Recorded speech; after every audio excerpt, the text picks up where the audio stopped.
কেন সুন্দর একটা বিলাই, সুন্দর একটা বিলাই স্বাধীনভাবে চলাফেরা করতেছে একটা পার্কের মাঝে।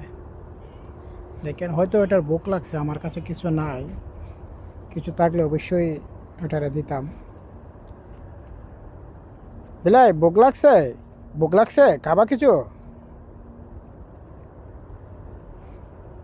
এই দেশে আপনার একটা জিনিস সৌন্দর্য কি, পশু পাখি কেউ মারে না, তাদের সবাই যত্ন করে। তাদের জন্য খানা, কিছু কিছু জায়গা আছে, অনেক জায়গায় আমি দেখছি অ্যাপার্টমেন্টের সামনে পানি রেখে দেয়, খানা রেখে দেয়, ওরা নিজেরা মতন আসে, খেয়ে চলে যায়। মানে আমাদের এখানে 2-3টা প্লেস আছে, ওদের জন্য খানা রাখে, পানি রাখে। তো এসব জিনিসগুলা অনেক যত্ন করে।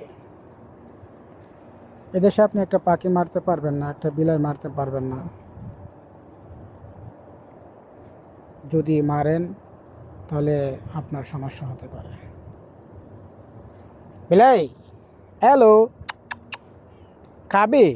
বিলাইটা ম্যাও ম্যাও করতেছে, হয়তো ওটার ভুক লাগছে। পার্কিংয়ের ভিতরে তো, ওইখানে তো আর কোনো খাওয়ানোর জিনিস নাই। যারা বিলাই ভালোবাসেন, বিলাই পছন্দ করেন, শেয়ার করে দেবেন।